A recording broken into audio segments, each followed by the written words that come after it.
सवेरे लेकर तेरा नाम प्रभु, करते हैं हम शुरू आज का काम प्रभु।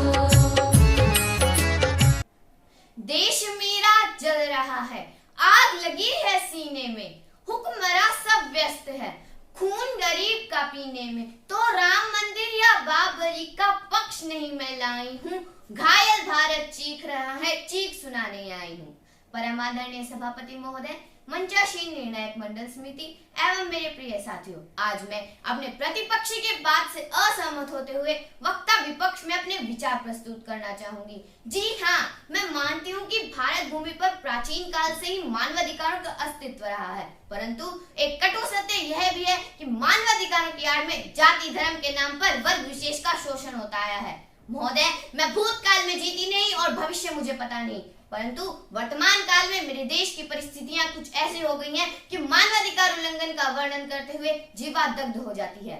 महोदय, दर्द हद से तब गुजरने लगता है जब मेरी आंखों के सामने ताज, पुलवामा और छत्तीसगढ़ में शहीद हुए जवानों के शत विशत शरीर के अजले टुकड़े, रेत के टीलों से ऊपर जाती लाशों के ढेर और कश्मीर की खून से सनी लाल सड़कों के दृश्य सामने आते हैं। उस पर मेरे प्रतिपक्षी का कहना ये कि मानवाधिकारों की अनुपालना करते हुए देश से आतंकवाद और उग्रवाद को समाप्त किया जा सकता है।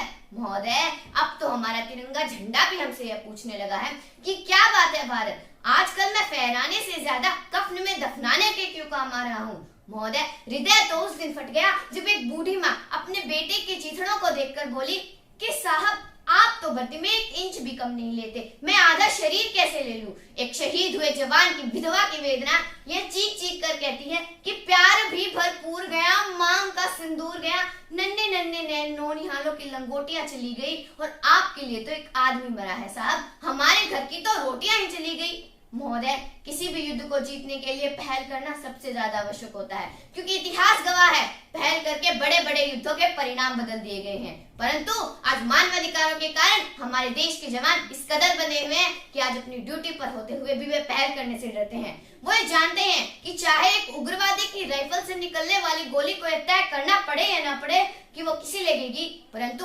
उनकी राइफल से निकलने वाली हर गोली को यह निर्णय लेना पड़ता है कि चाहे वो किसी दोषी को लगे या न लगे, परंतु किसी निर्दोष को नहीं लगनी चाहिए। यदि ऐसा हुआ तो ना तो ये समाज उन्हें छोड़ेगा और न ही तिल का ताड़ बनाने वाली मीडिया उन्हें छोड़ेगी। और महोदय, किसी जवान को मानवाधिकारों के बोझ के तले दबाकर युद्ध के मैदान में छोड़ देना कोई वीरता नहीं, एक आत्महत्या है, क्योंकि फूल को श्रृंगार दो ये मुमकिन नहीं, एक वीर को झंकार दो ये मुमकिन नहीं, जो हाथ बांध दे सेना के, ऐसे मानवाधिकारों का पालन संभव नहीं। महोदय, अब मैं आपके सामने कुछ ऐसे आश्चर्यचकित करने वाले आंकड़े प्रस्तुत करने जा रही हूँ जिन्हें सुनकर बहुतों की आंखें खुली की खुली रह जाएंगी। महोदय, मानवाधिकार आयोग द्वारा पिछले 10 वर्ष में 31 मार्च 2010 तक दर्ज किए गए मामलों में सर्वाधिक मामले पुलिस के खिलाफ थे। महोदय, पिछले 1 वर्ष में दिल्ली में मानवाधिकार उल्लंघन के 2025 मामले सामने आए और यदि इनकी सही से जांच की जाए तो अधिकतर मामले धार्मिक भेदभाव से प्रेरित हैं। उदाहरण के तौर पर मैं बताना चाहूंगी कि एक अमीर ऊंची पहुंच वाले व्यक्ति ने रात के अंधेरे में अपनी गाड़ी से फुटपाथ पर सोने वाले लोगों को कुचल दिया और एक लंबी सुस्त कानूनी प्रक्रिया के बाद वह सजा पाने से बच गया। वहीं दूसरी ओर हादसे के शिकार होने वाले लोगों का तो जीवन तबाह हो गया, कईयों के तो घर तक उजड़ गए। अब बताइए, कहाँ गए समान अधिकार की दुहाइयां देने वाले मानवाधिकार। महोदय, पुलवामा हो या छत्तीसगढ़, मानवाधिकार हमेशा चुप्पी साध देते हैं।